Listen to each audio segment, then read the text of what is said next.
As we make our way across to the singing sand dunes, let's talk about the cost. Booking this wasn't exactly straightforward, and involved quite a bit of back and forth with the Silk Road Express team in Shanghai. They were always quick to respond over email, although payment proved a little complicated. In the end, I was able to pay via PayPal for a grand total of just over $20,000.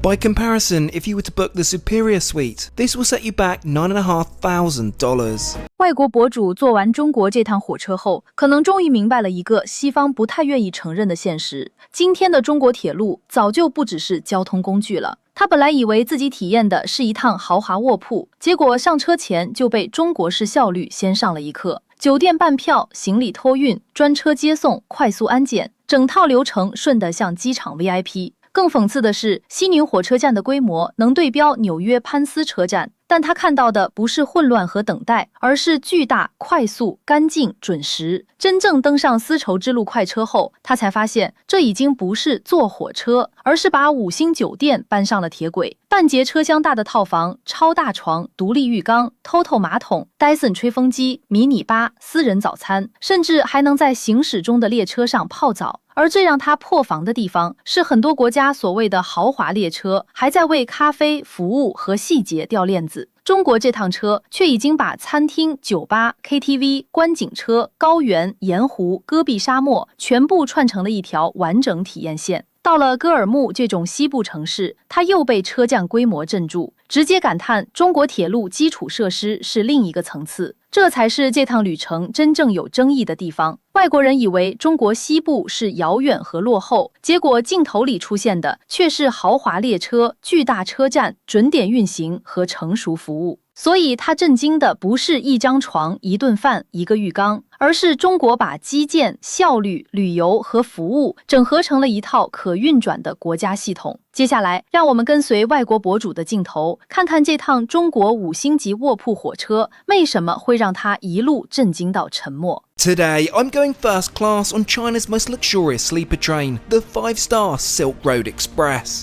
I'm staying in the best suite on board, with a huge bedroom and designer bathroom with freestanding bath. I'll give you a never-before-seen insight into what it's like to live on board. From the fine dining in the multiple restaurants, incredible lounge, and breathtaking observation car, we'll go from mountains to battling altitude sickness to deserts. With that, let's pick up our story in China.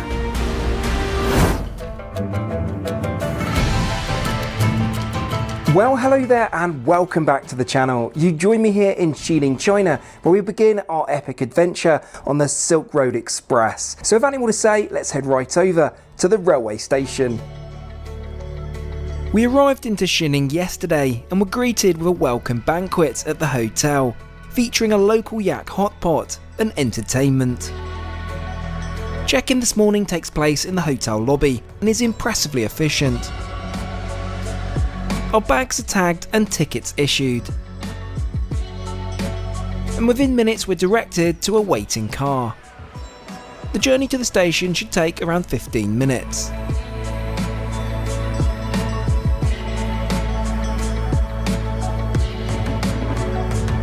Xining railway station spans over 500,000 square feet, making it comparable in size to New York's Penn Station. Just like at an airport, we'll need to pass a quick security checkpoint before entering the passenger concourse. After waiting a few minutes by the track entrance, we're invited down to the platform. It's now that we get our first look at the brand new Silk Road Express, the most luxurious train in China.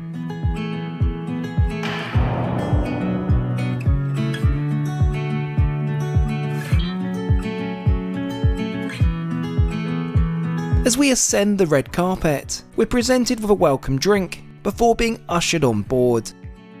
Our train consists of 10 carriages for us to explore over the next couple of days, but we'll begin in the Han Dynasty carriage, home to the most luxurious accommodation on board.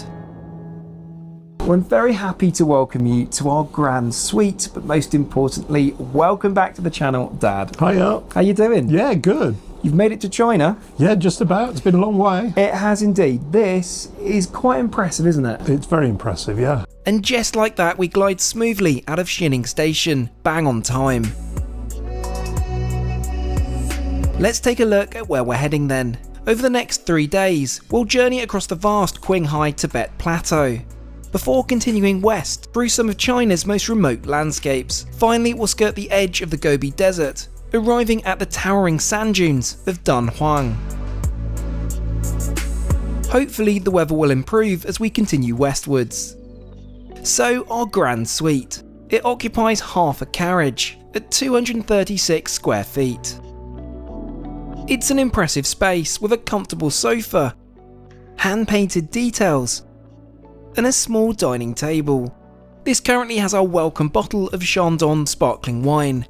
I would have expected champagne at this price point though.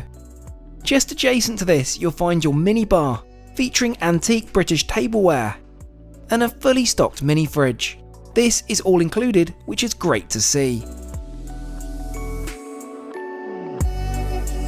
As we head higher up into the snowy mountains, let's take a look at the bedroom. Featuring a massive Super King bed. This is adorned in high thread count Italian bed linen, with a beautifully painted headboard. Either side of the bed you'll find lighting controls and USB charging outlets. Millie would love this marble topped makeup counter. As for me, I'm a fan of what's in this wardrobe, super soft bathrobes. Talking of baths, wait until you see the bathroom. This has got to be one of the most stunning setups I've ever seen on board a train. With a freestanding clawfoot bathtub, double vanity with Aesop amenities, and of course a Dyson hairdryer. There's also a Japanese Toto toilet, and shower cubicle with Bulgari amenities. To say I'm impressed is an understatement. Well, now we're very much on our way. We need to think about dinner, and dinner on board the Silk Road Express is quite the fancy affair. In fact, there are 2 restaurants. Now, I think we've been assigned to one. I don't think it's a free-for-all. So we're going to be, I think, having dinner in about 10-15 minutes, which means I need to get changed into something a little smarter. Though there's just enough time to crack open that bottle of sparkling wine, I think.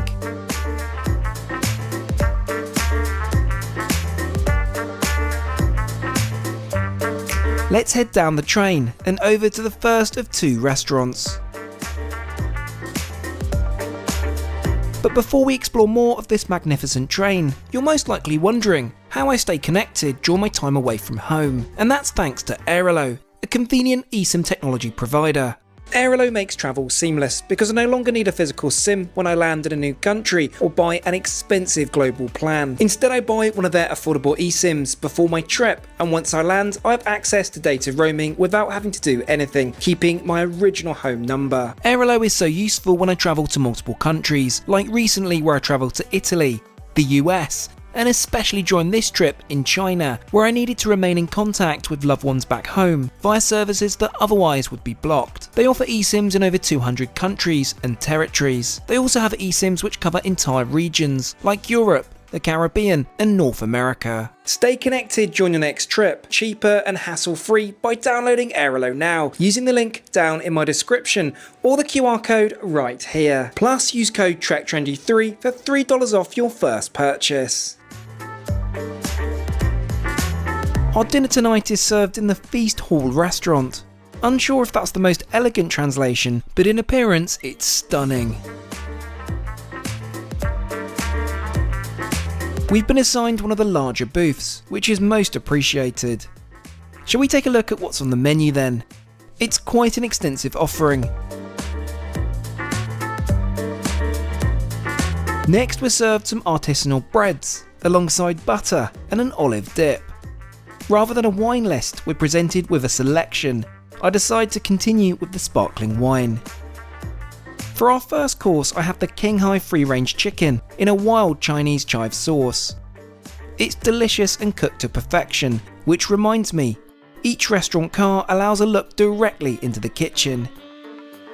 Now for the imperial consommé, with aged chicken foot and sea conch. I'd be lying if I said this wasn't a little challenging, but equally interesting to try. As we enter the longest tunnel of our route, we're served the next course of pan-seared Patagonian toothfish. This is beautifully tender, bathed in a butter lemon sauce. Now for the main course of wok-fried maoya rice, and Dad opts for the black truffle noodles. For dessert we're served the sea buckthorn mousse cake with a strawberry centre and a chocolate base. A delicious end to quite the experiential first meal on board. Just one carriage along, we arrive at the Star Palace lounge car. You may recognise this space from earlier, as it's where we first boarded the train, and what a first impression.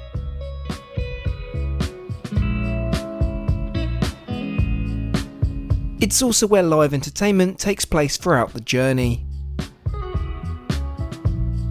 At the far end of the carriage is the bar, offering an extensive selection of cocktails, spirits and wines.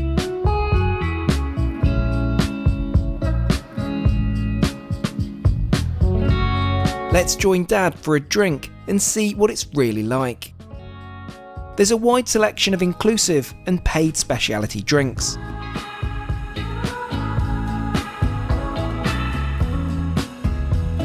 We've gone for the signature Silk Road cocktail, featuring yak milk and premium Chinese baijiu. As the drinks begin to flow, this evening's entertainment gets well underway.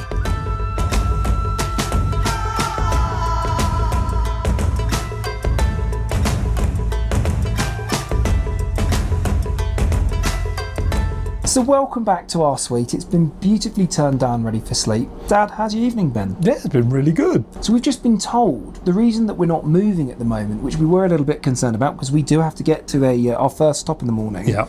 is because we pulled into a siding and apparently it's to help us have a bit of a better sleep. There is a catch though. We'll start moving again abruptly at 3 AM. Let's see how tonight goes.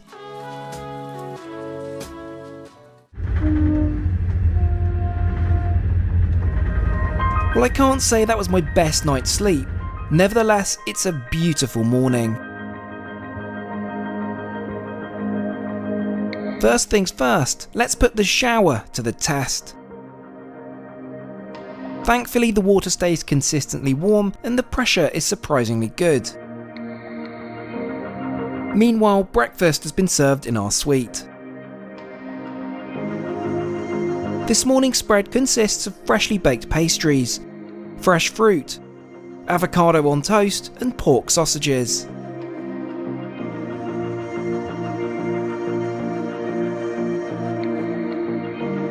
It's worth noting there's also excellent coffee served on board. Surprisingly, that's something many luxury sleeper trains still miss the mark on. We've arrived at our first stop, Golmud. It's the last major city before the railway continues towards Tibet.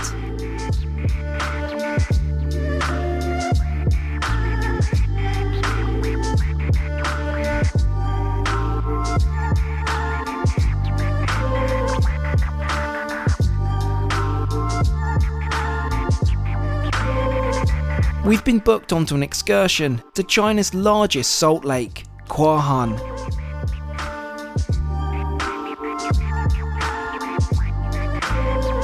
My intrigue is piqued by one of our in-car amenities, bottled oxygen.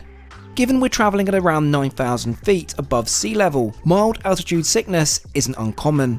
I'm only suffering from a slight headache, but with oxygen on offer, it would be rude not to give it a try.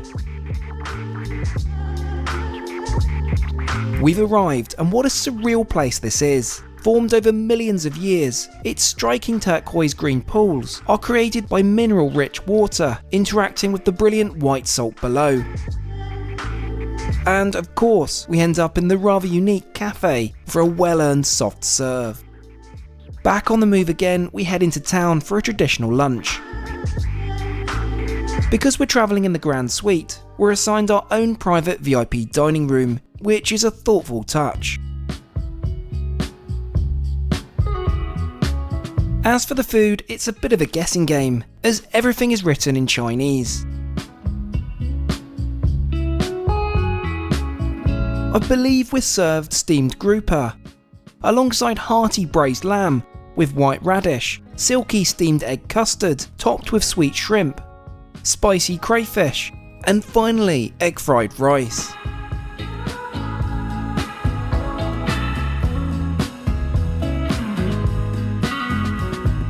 Back at the station, it's time to reboard our train. Even with a smaller city like Golmud, the station feels enormous. China's railway infrastructure is really on another level. Let's head down to the platform, where the team is waiting to welcome us back on board.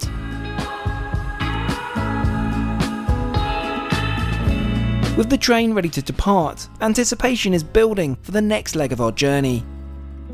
I'm also keen to explore some more of the carriages we haven't yet seen, starting with the observation car at the very rear of the train. Named after the poetry of the ancient Han Dynasty, it serves as a 270-degree panoramic lounge. As we settle into arguably the best seats on board, we begin to glide out of the station. The next stretch of the journey takes us alongside snow-capped mountains, before gradually descending towards the edge of the Gobi Desert in one of the great trading hubs of the ancient Silk Road.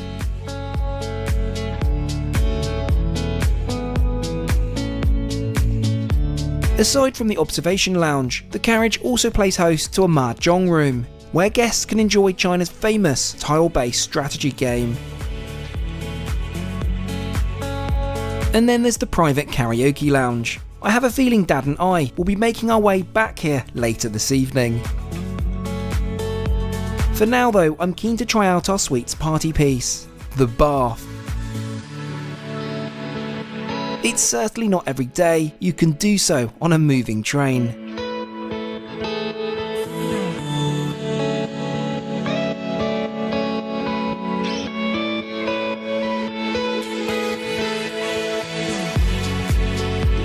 Would you believe it's already time for dinner? Tonight we're eating in the second restaurant, the Shihai Country Dining Car. Unlike the darker, more traditional feast hall, this carriage takes inspiration from classic European luxury trains. We're seated again in a 4-person table and presented with a stunning silk-bound menu. Unfortunately, this is all in Chinese, so I'll do my best to translate. One thing that's evident is the menu is evolving with our journey. We're offered a wine pairing of Chilean Cabernet Sauvignon, or for an additional charge, China's most prestigious wine, though a bottle of this will set you back a few $100s. For our next course, we're served Persian-style seasoned beef, accompanied by Caspian caviar. I suppose it was only a matter of time before caviar made an appearance. Our next course is a delicate double-boiled pigeon broth, another regional speciality. For main course, I have the roast lamb, while Dad opts for the pan-seared salmon with a creamy mashed potato. Both are absolutely delicious. To finish, we're served a delicate mango mousse, the perfect ending to what's been a phenomenal meal. We've just pulled into our overnight stop at Yuchia railway station, but our evening isn't quite over yet. We have some unfinished business in the KTV lounge. And now it's movie night in the observation car.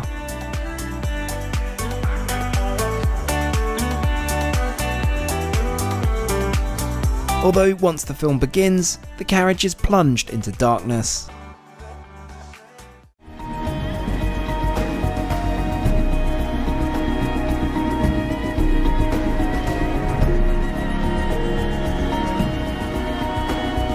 Good morning from the dunes of the Gobi Desert. What a wake-up call. And just like clockwork, breakfast is served in our suite. This morning's spread includes freshly baked pastries, dim sum, fresh fruit, corn, scrambled eggs and smoked salmon. As we continue winding through the desert, I want to take a look at the other accommodation offered on board. Superior cabins are where most passengers spend their journey, and they're still luxuriously appointed. By day, the room features a comfortable sofa to take in the ever-changing scenery outside. Come evening, a room attendant transforms the space, creating a comfortable sleeping quarters. There's also a compact ensuite bathroom, complete with a Toto toilet, and a surprisingly generous shower cubicle. We'll come back to the cost in just a moment, both for this cabin and what I paid for our grand suite. And just like that, we roll into Dunhuang railway station, ready for our excursion into the desert. Waiting for us on the platform is a small farewell ceremony, complete with traditional music and dancing. Let's head out of the station, where our guide and vehicle are waiting. As we make our way across to the singing sand dunes, let's talk about the cost. Booking this wasn't exactly straightforward, and involved quite a bit of back and forth with the Silk Road Express team in Shanghai. They were always quick to respond over email, although payment proved a little complicated. In the end, I was able to pay via PayPal for a grand total of just over $20,000. By comparison, if you were to book the Superior Suite, this will set you back $9,500.